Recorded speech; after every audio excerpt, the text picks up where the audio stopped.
চাঁদের একটা টুকরো যদি হঠাৎ শুনতে পান সেটা চুপচাপ পৃথিবীর চারপাশে ঘুরছে, আপনি কি বিশ্বাস করবেন? না, এটা কোনো কল্পবিজ্ঞান নয়, এটা বাস্তব। এবং সেই রহস্য উন্মোচনে রওনা হয়েছে চীনের নতুন এক মহাকাশযান, যার নাম তিয়ানওয়েন-2। 2025 সালে 28 মে মহাকাশ ইতিহাসে যুক্ত হলো এক নতুন অধ্যায়। চীনের মহাকাশ গবেষণা সংস্থা এবার চোখ রেখেছে এমন এক রহস্যময় গ্রহাণুর দিকে যা হয়তো চাঁদেরই এক খণ্ড। এরপরে অনেকেই বলছেন এই অভিযানকে আমাদের মহাকাশের ইতিহাসই বদলে দেবে। চলুন জেনে নেই তিয়ানওয়েন-2 এর মিশনের অজানা সব গল্প। এই বিশেষ মহাকাশযান তিয়ানওয়েন-2 এর লক্ষ্য একটি রহস্যময় গ্রহাণু, যার নাম কামোয়াও-লেভা। কিন্তু এই কামোয়াও-লেভা এত স্পেশাল কেন? 2016 সালে হাওয়াইয়ের প্যানেস্টার্স 1 টেলিস্কোপ প্রথম এই ক্ষুদ্র গ্রহাণুকে আবিষ্কার করে।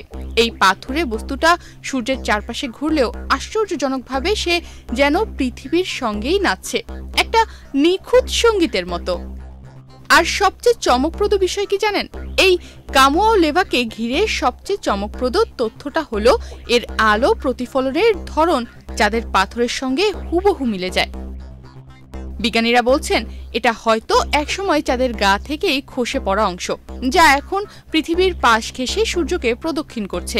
এমন বস্তু থেকে নমুনা আনা হলে চাঁদের অতীত ইতিহাস ও সৌরজগতের উৎপত্তি সম্পর্কে দারুণ সব তথ্য মিলতে পারে। এই তিয়ানওয়েন-2 এর রয়েছে 8টি বৈজ্ঞানিক যন্ত্র ও একটি রিটার্ন ক্যাপসুল, যার লক্ষ্য কমপক্ষে 100 গ্রাম পাথর সংগ্রহ করে পৃথিবীতে ফেরত আনা। এই অভিযান 2026 সালে গ্রহাণুতে পৌঁছাবে এবং 2027 সালে সেই মহামূল্যবান পাথর পাঠাবে পৃথিবীতে। কিন্তু এখানেই শেষ নয়।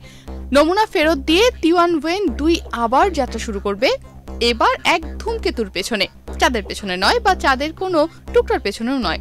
তখন তার লক্ষ্য হবে কমেট 311p বাই প্যানস্টার্স, যেখানে 2034 সালে পৌঁছানোর আশা রয়েছে চীনের।